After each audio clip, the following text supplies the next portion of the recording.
أعوذ بالله من الشيطان الرجيم.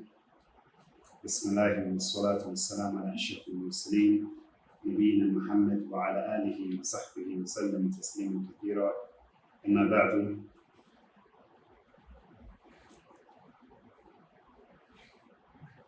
بعد.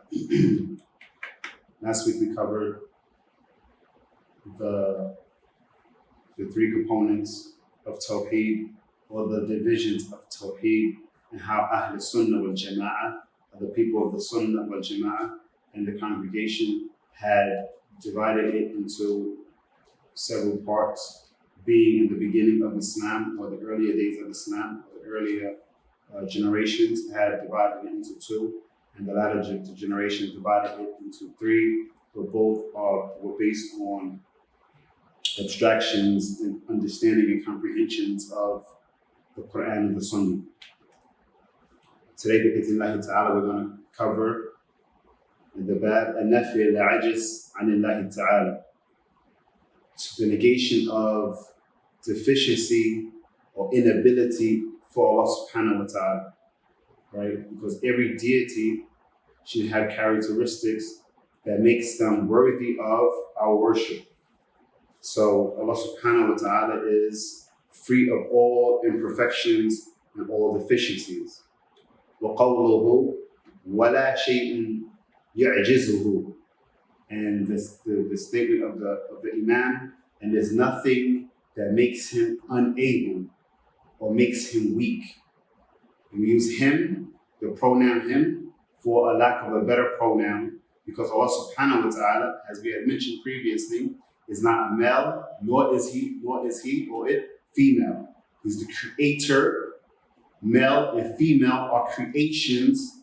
So Allah subhanahu wa ta'ala is not male, nor is he female. But for lack of a better translation, lack of a better pronoun, we use he so that it is understood who we're speaking about. And it's Allah subhanahu wa ta'ala.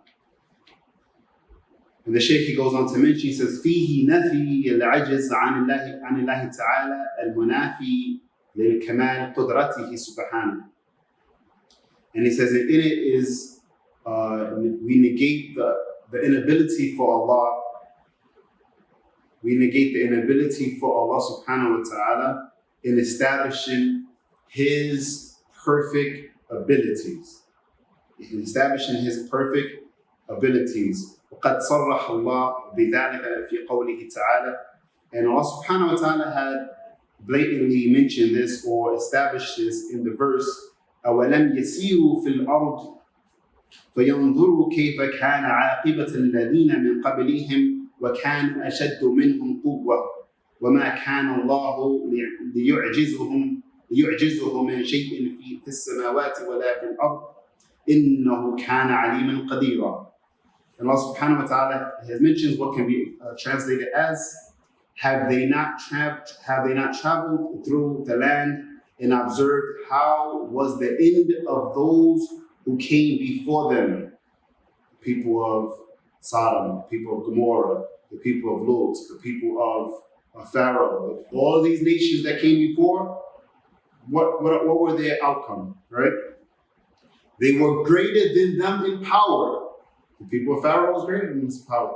The people of Lut and Salih, they were greater than us in power, in stature, and so on. Right?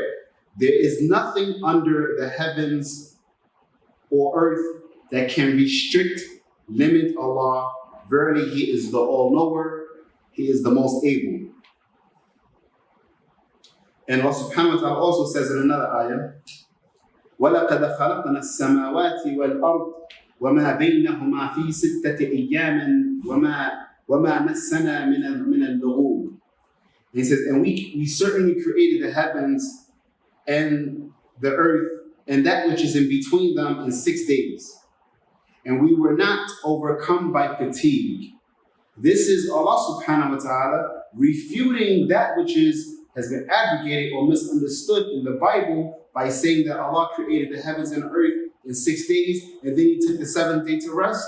No, it's un-Islamic. For Allah subhanahu wa ta'ala is not in need of rest.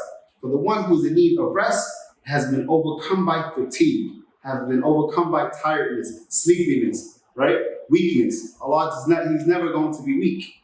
He's never going to be overcome by fatigue. So Allah subhanahu wa ta'ala, Allah the Great, He is Himself clarifying that that is incorrect.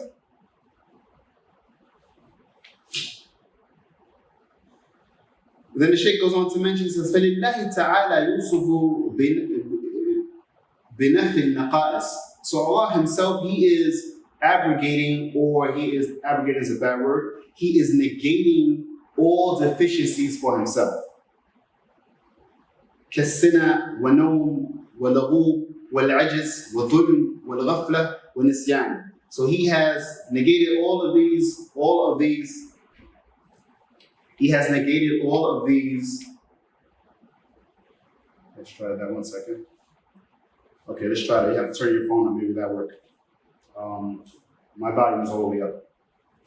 Okay, so he's mentioning, he says Allah has negated all weakness and all deficiencies from Himself, like sleeping, tired, being sleeping, or being tired, or being fatigued, or being unable, being oppressive, being forgetful. All of these things, all of these deficiencies, Allah has negated it for Himself. لكن كل ما يوصف الله به من النفي فإنه متضمن لإثبات الكمال. So every time Allah subhanahu wa ta'ala has negated a deficiency for Himself, it is to establish His perfection.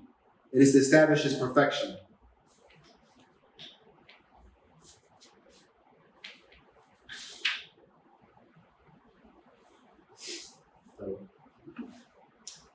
هذه قاعدة لا بد من ملاحظتها. So he goes on to mention that this principle is something that we must analyze. وهي أن الله موصوف بالإثبات والنفي. That Allah subhanahu wa ta'ala is explained or is described as having that which is an affirmation and that which negates. فإثبات كمال ونفي نقائص. So we establish the perfection and we reject or we negate imperfection, والعيوب والآفات والمماثلة, and deficiencies and examples of the creation. So we do not make examples of Allah subhanahu wa ta'ala that is similar to creation. We do not make examples of Allah that is similar to creation. فإثبات الكمالات يتضمن نفي أضدادها. So establishing the perfect attributes of Allah subhanahu wa ta'ala includes in negating that which is in opposition to the perfection of Allah subhanahu wa ta'ala. And this is why you hear many people, they say, Al-Kamal Lillah. Al-Kamal Lillah. The perfection is for Allah subhanahu wa ta'ala. Perfection is for Allah. And that is the reality. For everyone who walked the earth is imperfect. And the creator of the heavens and the earth and everything in between is perfect. And that is Allah subhanahu wa ta'ala.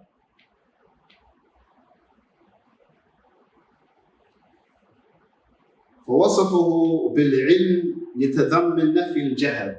So the description of knowledge means that it is that we have to negate ignorance. The description of knowledge for Allah means that we have to negate ignorance for Allah. Likewise, forgetfulness, right? Or being unable. All of these attributes are not sufficient to describe Allah subhanahu wa ta'ala. I can be ignorant and then I learn, right? I pick up a book, I learn, I remove ignorance from myself.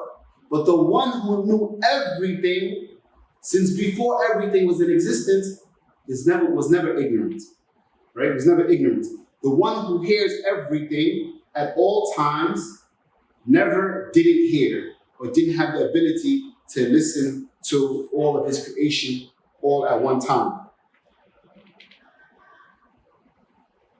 Right? A person, I may become overwhelmed with work. I may become overwhelmed with pressure. I may become overwhelmed with family problems. I can become overwhelmed with studying and I forget something, right? But Allah never forgets And nisyan or forgetfulness is not sufficient or not correct to attribute it to Allah subhanahu wa ta'ala. We only attribute Allah the best of attributes. And those best of attributes have been described to us by the Quran and the Sunnah.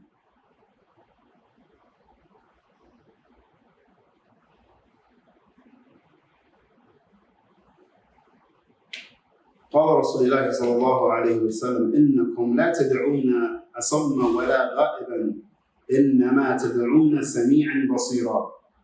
And he mentions, the Prophet Muhammad, he says, you do not call unto the one who is deaf and cannot hear you, or the one who is absent, is not present, right?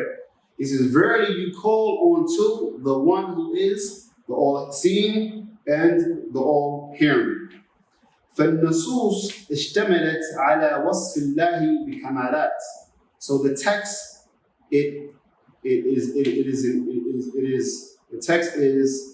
or what's involved in the text is the best and the most perfect descriptions of Allah subhanahu wa ta'ala.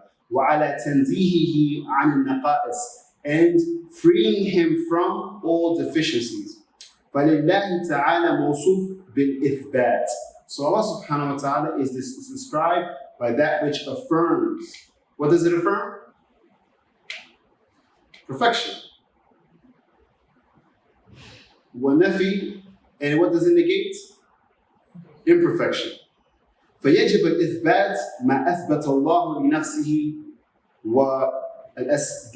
من الأسماء وصفاته من غير طيب فيجب الإثبات ما أثبته الله لنفسه من الأسماء والصفات من غير تحريف ولا تعطيل ولا تكييف ولا تمثيل وتنزيهه تعالى عن النقائص بالنفي ما نفاه عن نفسه ونفاه عنه رسوله صلى الله عليه وسلم. So he goes on to mention this very, very important principle.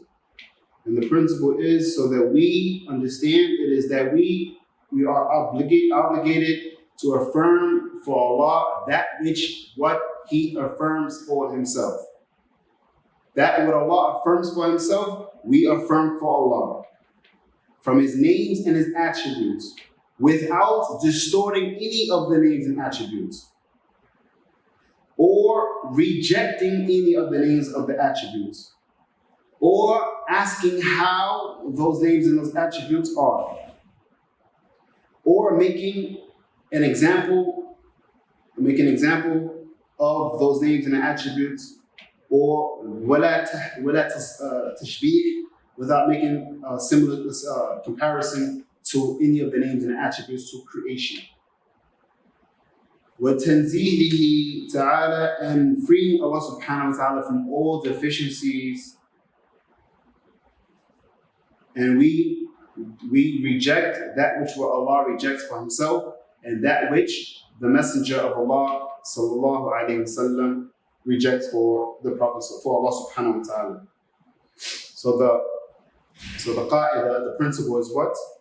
All of these names and attributes come from where? From the inspired person while he's asleep, from the righteous of us when he is praying, or the righteous of us when he's afflicted? No, it comes from the book of Allah and the sunnah of Rasulullah, the ahadith. We have the book of Allah, the speech of Allah, and we have the sunnah of Rasulullah, which is his prophetic narrations. These are the only places we can get the names and attributes from Allah. And whatever Allah says, we say. Whatever Allah negates, we negate. And like we mentioned, this is not something that Imam Abu Essa, Muhammad Abu Essa made up. It's not something I made up. This is something that has been established throughout time since the beginning of Islam. And if we were to go back and just take a quick quote from some of the Salaf, or one or two,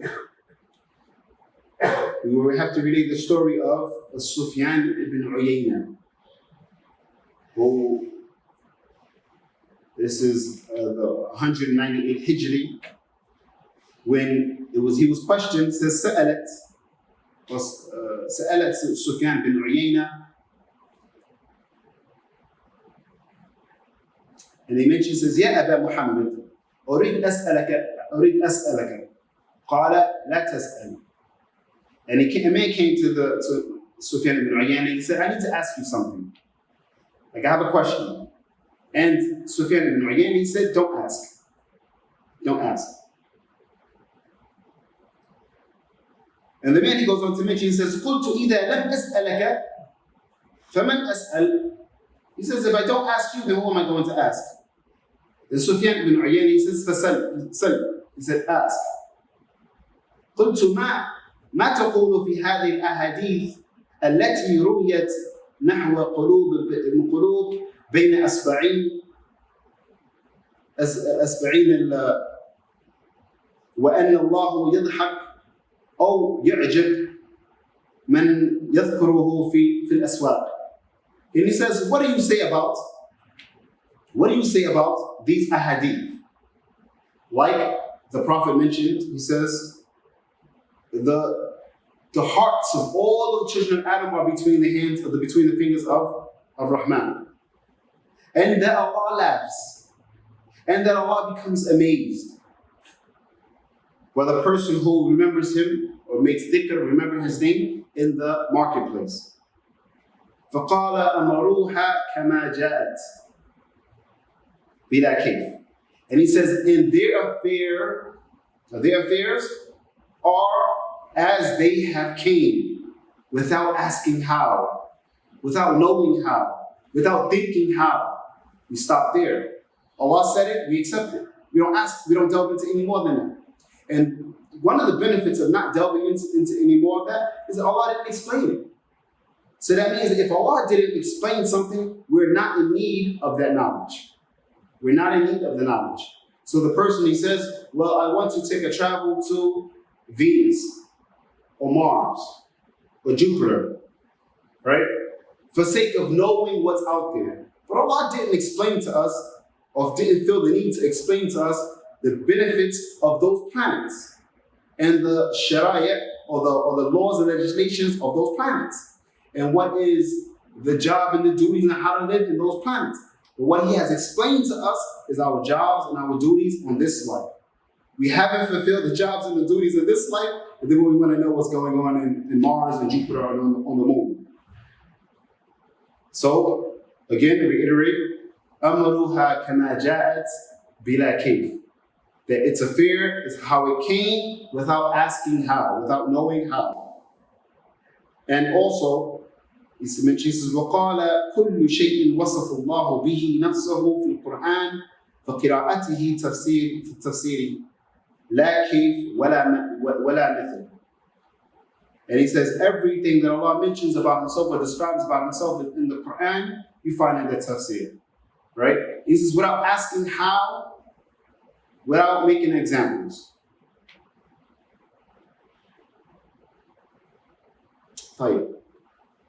One other dialogue we use, and then we're in there. قال الوليد بن مسلم سألت الأوزاعي والسفيان الثوري ومالك بن أنس وليث بن سعد عن هذه الأحاديث. So Layth bin Sa'ad, al-Awza'i, Sufyan al-Thawri, other scholars from the mountains of the scholars, from the earlier generations, have been asked a similar question. What do we say about these ahadith?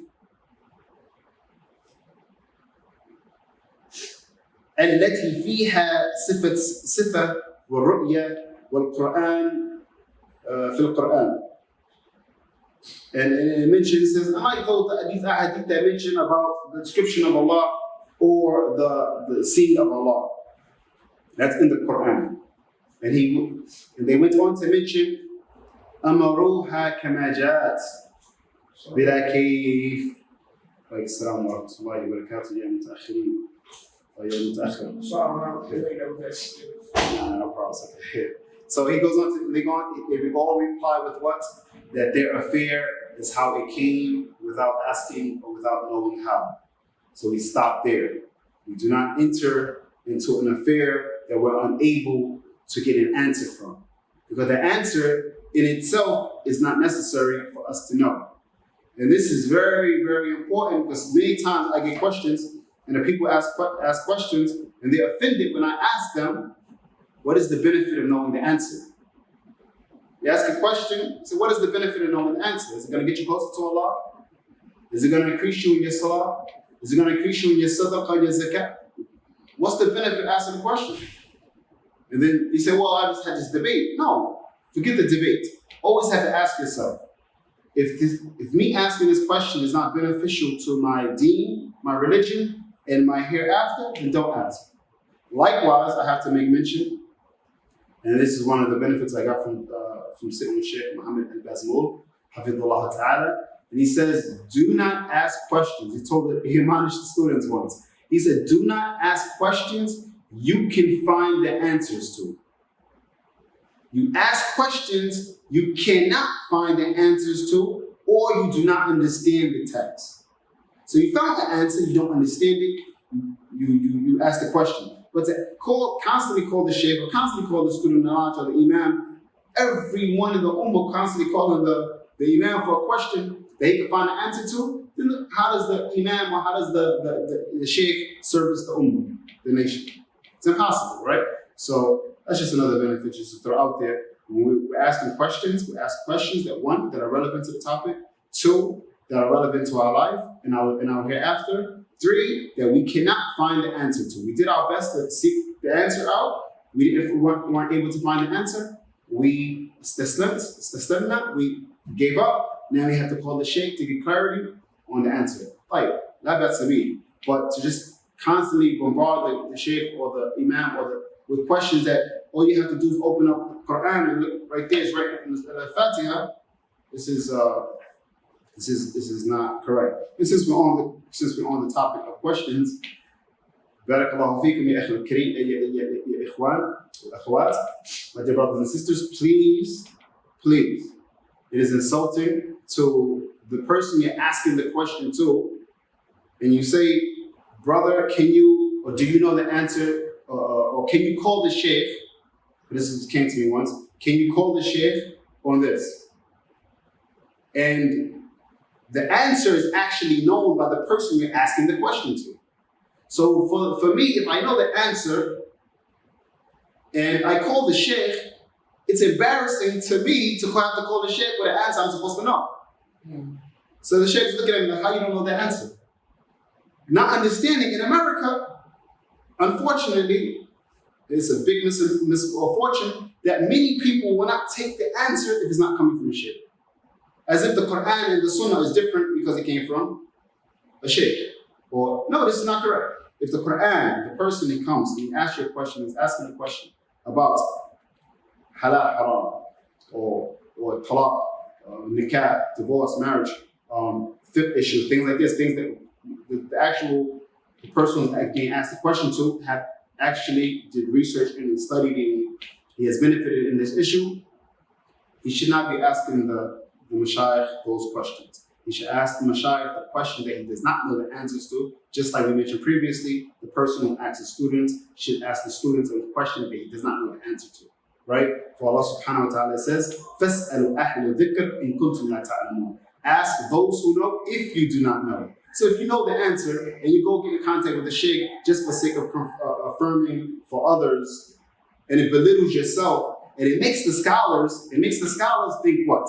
It makes the scholars think that the level of the students of knowledge, mutakharrijeen, or kharijeen, or the graduates of the universities in a different camps of knowledge haven't benefited. It makes them think they haven't benefited. And this is why you'll find another person who gets in contact with the mashayikh. I'm not going to use the name, but just allude to the issue. This is why you'll find that a sheikh will say this person or that person is a jabal in knowledge, because the relationship is better than he has with other students, and that other students have benefited from scholastic knowledge more than the person that he has just praised. Why? Because when we're forward with these questions that we take to the scholars, they look at us like, how are you going to ask that question of divorce? 4 years here in the university, 10 years here in the university. 15 years here in the university, you're asking me about this, right? So we put everything in its proper place, even with regards to fiqh, of su'al, how to appropriate the question. A person must also study that. And one of the things that we see when we look at the tapes of Sheikh Al-Albani, and Sheikh Al-Baz, Sheikh Al-Tamim, Sheikh Abdul Rahman Ajlan, they will see the questions that will come, and they will put the question aside. See the question? Put it aside. See the question? Put it aside. And then if you're the translator, or if you're sitting next to the Sheikh, or you come to the table after the Sheikh leaves, you look at the question to see what he didn't answer, or questions that the Sheikh has answered 1,000 times, or questions that are irrelevant to the topic, or questions of fitting or who's off and who's on and things like this. Instead of asking the Sheikh questions going to benefit the person for the akhirah. ونسأل الله لنا ولكم السداد في الدنيا والآخرة. وقولوا قولي هذا واستغفر الله لي ولكم وسائر المسلمين فاستغفروه إنه هو الغفور الرحيم. السلام عليكم ورحمة الله وبركاته.